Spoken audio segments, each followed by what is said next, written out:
संगत जी, मेरी तरफ से आप सभी को राधा स्वामी जी।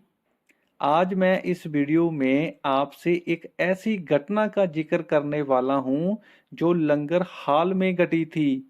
अगर उस दिन बाबा जी ब्यास में नहीं होते तो शायद संगत को बिना खाना खाए ही घर जाना पड़ता। मुझे ये बात कुछ साल पहले एक सेवादार ने सुनाई थी जो लंगर की सेवा पर आया करता था। क्योंकि वह सेवादार लंगर सेवा का जथेदार हुआ करता था। संगत जी, यह वीडियो पूरी सुनने वाली है। आप इस वीडियो को शुरू से लेकर आखिर तक पूरा सुनना। बस मेरी आपसे एक विनती है, आप इस वीडियो को देखते देखते चैनल को सब्सक्राइब जरूर कर दें और वीडियो को लाइक भी कर दें और कमेंट बॉक्स में राधा स्वामी लिखना मत भूलना। उन्होंने बताया, जब एक बार हमारा जथा सेवा पर पहुंचा तो वहां पर पहले से ही एक महापुरुष भी सेवा पर आए हुए थे। उनको अंदर से काफी रिद्धियां सिद्धियां प्राप्त थी और उनके चेहरे पर भी बहुत नूर था। हमें पता चला कि वह महापुरुष पहले ना तो कभी ब्यास आया था और ना ही कभी सेवा पर आया था। पता नहीं इस बार वह महापुरुष किस सोच के साथ सेवा पर आए। वह महापुरुष ना तो किसी से बात करता था और ना ही किसी के साथ बैठता था। बस अपनी ही मौज में सेवा पर लगे रहते थे। सेवादार ने बताया, एक दिन हम सुबह उठे और भट्ठियां में आग लगाने की कोशिश करने लगे, लेकिन कोई भी चूल्हा जल नहीं रहा था।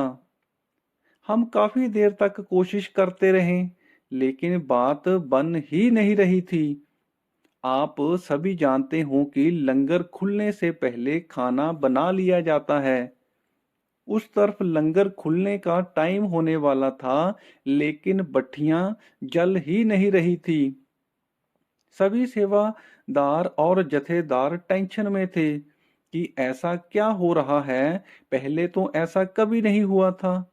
फटाफट से ये बात बाबा जी को बताई गई। अब बाबा जी तो पहले से ही सब कुछ जानते थे। उनको मालूम था कि लंगर में इस तरफ से क्या हो रहा है, लेकिन बाबा जी जो विधि का विधान है उसमें दखल नहीं देते। जैसे ही सेवादार ने बाबा जी को सारी बात बताई तो बाबा जी ने कहा, क्या सेवा पर कोई महापुरुष भी आए हैं? सेवादार ने तुरंत कहा, हाँ, एक महापुरुष जरूर आए हैं। वह ना तो किसी से बात करते हैं और ना ही किसी के साथ बैठते हैं, बस अपनी ही मस्ती में सेवा में लगे रहते हैं। बाबा जी ने कहा, आप जाओ और उनसे पूछो कि हमसे कोई गलती हुई है। सेवादार फिर लंगर पंडाल में पहुंचा और सीधे उस महापुरुष के पास गए। उस वक्त वह महापुरुष अपने ध्यान में बैठा हुआ था।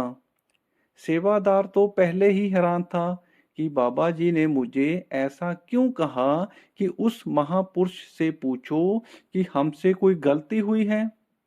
दूसरा, उस वक्त वह महापुरुष अपने ध्यान में बैठा था। अब उसको ध्यान से उठाएं या ना उठाएं।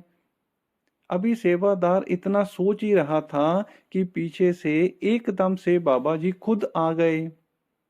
दो चार सेवादार वहां पर और आ गए। फटाफट बाबा जी के लिए एक कुर्सी लगाई गई। फिर बाबा जी उस कुर्सी पर बैठ गए और हम पांच छह सेवादार बाबा जी के सामने बैठ गए और वह महापुरुष हमारे पीछे ही अपने ध्यान में बैठा हुआ था। बाबा जी ने आने के बाद भी उसने अपनी आंखें नहीं खोली। बाबा जी ने कुर्सी पर बैठे हुए ही उस महापुरुष की तरफ देखा और बोले, अब तुम गुस्सा छोड़ दो। फिर उस महापुरुष ने एकदम से अपनी आंखें खोली। बाबा जी ने सेवादारों को बोला, अब तुम लंगर पकाना शुरू करो। फिर सेवादारों ने भट्ठियों में आग लगाई तो एकदम से आग जलने लगी। उस तरफ लंगर तैयार होने लगा, इधर बाबा जी महापुरुष से बातें करने लगे। हम भी उस वक्त बाबा जी के पास ही बैठे हुए थे। बाबा जी ने उस महापुरुष को पूछा, क्या हुआ? 2 दिन से तुम सेवा कर रहे हो, आज गुस्से में क्यों? किस बात की निराशा मन में चल रही है? फिर उस महापुरुष ने बोला, बाबा जी, मैं 2 दिन से ब्यास में आया हूँ। मैं तो आपके दर्शन करने के लिए आया था, लेकिन जब मैंने पहले दिन सत्संग सुना तो उसमें सेवा के बारे में बात की गई, और मैं पिछले 2 दिन से यहाँ लंगर में सेवा कर रहा हूँ, लेकिन आप मुझे यहाँ पर दर्शन देने के लिए नहीं आए। आज मेरे मन में गुस्सा भी था और मेरे मन ने जिद भी पकड़ रखी थी कि आज मैं दर्शन कर कर ही रहूंगा। पूरी बात सुनने के बाद बाबा जी ने कहा, दर्शन तो दर्शन देने वाले की इच्छा पर निर्भर करता है।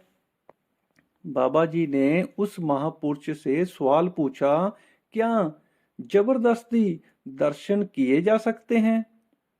उस महापुरुष ने बोला, मेरा कोई गुरु नहीं है, लेकिन मैं हर रोज अपने ध्यान को तीसरे तिल पर टिकाता हूँ, और मेरी अंदर से तरक्की भी है।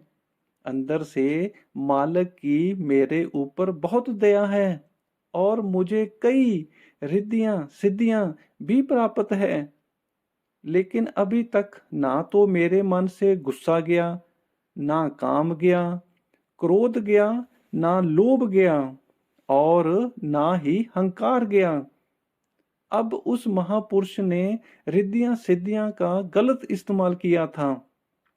बाबा जी उसको इसके बारे में समझाना चाहते थे, लेकिन सीधा मुंह पर नहीं कहना चाहते थे, क्योंकि इससे उससे महापुरुष के मन को ठेस पहुंचती। इसलिए बाबा जी ने उसको अपनी गलती का एहसास कराने के लिए एक बात सुनाई। संगत जी, अगर हम यहाँ पर थोड़ा रुक कर सोचें कि बाबा जी ने उसको मुंह पर यह नहीं कहा कि तुमने ये गलती की है, क्योंकि बाबा जी को मालूम था अगर मैं ऐसा कहता तो इसके मन को ठेस पहुंचती। लेकिन संगत जी, अगर हमें कोई मुंह पर बात कह दे तो हम एकदम से क्रोध में आ जाते हैं और उसको जवाब देने की कोशिश करते हैं। लेकिन बाबा जी ने ऐसा नहीं किया, उसे प्यार से समझाने की कोशिश की। यह पूरे गुरु की निशानी है। अब बाबा जी ने अपनी बात सुनाना शुरू की। आपकी तरह ही एक जंगल में एक महापुरुष समाधि लगाया करता था और रहता भी वहीं पर था। उस महापुरुष ने कई साल उस जंगल में तप किया। जब उस महापुरुष को रिद्धियां सिद्धियां प्राप्त हो गई, फिर उसने सोचा, अब मैं किसी शहर या गांव में जाकर रहूंगा। जब वह महापुरुष किसी गांव में रहने लगा, सिर ढकने के लिए छत बना ली, लेकिन पेट भरने के लिए खाना भी चाहिए था। ना तो उसके पास जमीन थी और ना ही कोई काम था जिससे वह कमाकर पेट भर सकता। जब भूख ज्यादा लगी तो उसने ये फैसला किया कि मैं लोगों से मांग कर खा लूंगा। जब वह साधु खाना मांगने के लिए पहले घर गया तो उस घर वालों ने उसे खाना देने से मना कर दिया। यह देख वह महापुरुष गुस्से में आ गया। उसने सोचा, मैं महापुरुष हूँ, मुझे अंदर से रिद्धियां सिद्धियां प्राप्त हैं, और इसने मुझे खाना देने से मना कर दिया। उसने घर वालों को गुस्से में आकर श्राप दे दिया। फिर अगले घर मांगने को चला गया, वहां पर भी उसको खाना देने से मना कर दिया गया। वहां पर भी वह महापुरुष गुस्से में आ गया और उस परिवार को भी श्राप दे दिया। उसने आगे 2-3 घरों में और खाना मांगा, लेकिन उसे खाना नहीं मिला। फिर वह महापुरुष खाली हाथ अपनी कुटिया में आ गया। अब उसको भूख बहुत लगी थी, लेकिन उसने अपने मन को मारा और समाधि में बैठ गया। लेकिन रोज की तरह आज उसको समाधि में अंदर कुछ भी दिखाई नहीं दिया। वह महापुरुष परेशान था। पहले तो ऐसा कभी नहीं हुआ, आज क्यों मुझे अंदर से कुछ भी दिखाई नहीं दिया।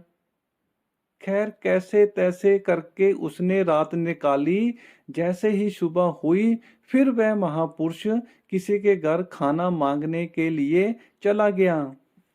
अब वह महापुरुष किसी भले आदमी के घर पहुंचा।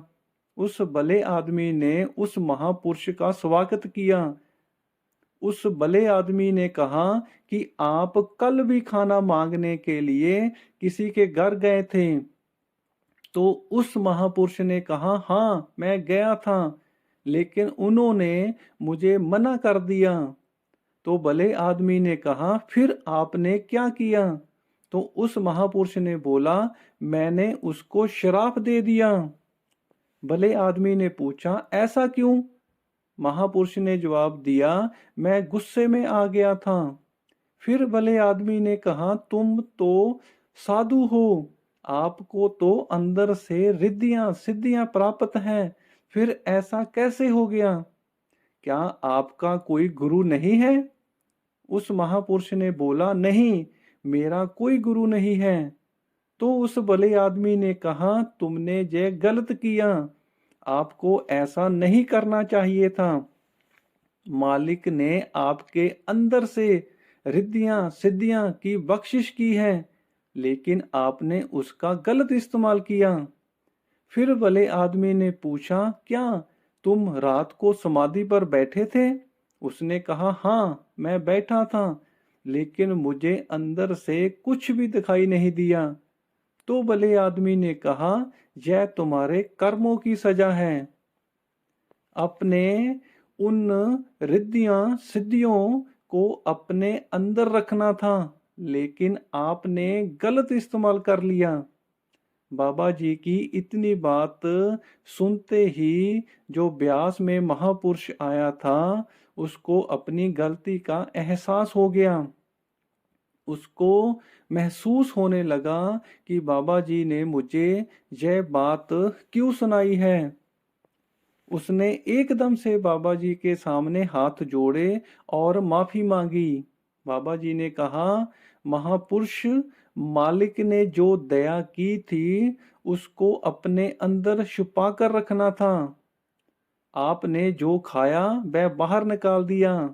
बाबा जी ने कहा, यह रिद्धियां सिद्धियां तो शुरू शुरू में आती हैं, मालिक के घर जाने का अभी तो आगे रास्ता बहुत लंबा है। जब तक आप पूरे गुरु से दीक्षा नहीं लेंगे, तब तक आप अपनी मंजिल तक नहीं पहुंच पाओगे। बाबा जी ने आगे कहा, यह खुशी की बात है कि आप अंदर तरक्की कर रहे हो, लेकिन इससे आगे का रास्ता पूरे गुरु के बिना तय नहीं कर पाओगे।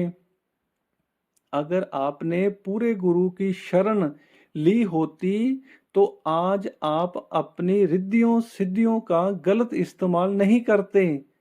गुरु का यही काम है, वह अपने शिष्यों को सीधे रास्ते पर चलने के लिए प्रेरित करता रहता है। उस महापुरुष ने पूछा, बाबा जी मैंने गलती तो की, लेकिन मुझे अब आगे क्या करना चाहिए? तो बाबा जी ने कहा, आप सेवा करें और सत्संग सुने। फिर उस सेवादार ने बताया कि बाबा जी ने इतनी बात समझाकर वहां से चले गए और वह महापुरुष वहां पर सेवा करने लगा। फिर उस सेवादार ने बताया, हमारा जथा लगभग 1 हफ्ता वहां पर रुका। फिर हम वापस आ गए, लेकिन वह महापुरुष वहीं पर रुका रहा और सेवा करता रहा। उस सेवादार ने बताया कि मेरे साथी सेवादारों ने बताया था कि वह महापुरुष लगभग 1 महीना ब्यास में रुका। उसने सेवा की और सत्संग भी सुना। अब तो वह हमारे साथ बैठने भी लगा था और बातें भी करने लगा था। बातों ही बातों में महापुरुष ने अपने बारे में भी कई कुछ बताया, जैसे उसने कितने साल तप किया, उसके मन में ऐसा करने का शौक कैसे पैदा हुआ, उसने अंदर क्या क्या देखा, अपनी रिद्धियों सिद्धियों से क्या क्या कर सकता था। उसने यह भी बताया कि मैंने प्राप्त हुई रिद्धियों सिद्धियों से कई बीमार आदमियों के रोगों को भी सही किया है।